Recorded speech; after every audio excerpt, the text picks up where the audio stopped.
Salam Indonesia. Anda menyaksikan berita terkini bersama saya Arna Suputra.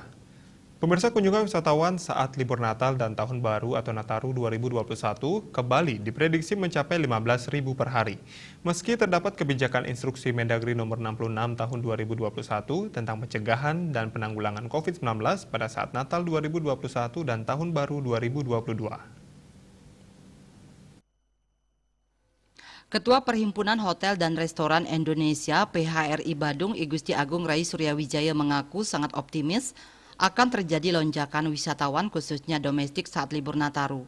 Menurutnya dengan adanya Inmendagri yang melarang perayaan Nataru, pemerintah daerah cukup menurunkan Satgas-Satgas COVID-19 di Badung.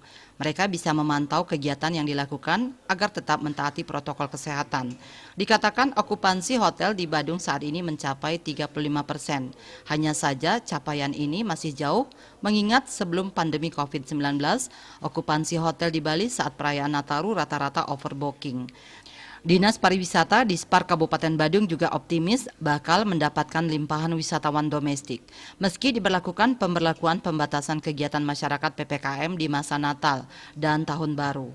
PLT Kepala Dinas Pariwisata Dispar Badung Cokordera Kedarmawan juga mengatakan, pangsa pasar domestik sangat potensial untuk berkunjung ke Bali termasuk Badung. Optimisme ini didukung oleh capaian vaksinasi untuk warga negara Indonesia WNI secara keseluruhan. Vaksinasi sudah persentase yang cukup tinggi. Pihaknya menyambut gembira dengan adanya kebijakan baru pemerintah ini. Sebab alangkah bijaknya, liburan Nataru tidak diberlakukan PPKM level 3, tapi membatasi aktivitas dari sisi keramaian. Parwata Bali Pos melaporkan. Untuk mencegah penyebaran COVID-19, ingat pesan Ibu soal terapkan 3M, wajib memakai masker, wajib mencuci tangan, wajib menjaga jarak, serta wajib menghindari kerumunan. Dengan penerapan perilaku 3M, Indonesia segera terbebas dari virus corona menuju Indonesia maju. Update terus informasi Anda dengan subscribe dan like YouTube channel Bali TV @newsbalitv. Tetaplah bersama Bali TV. Salam Indonesia.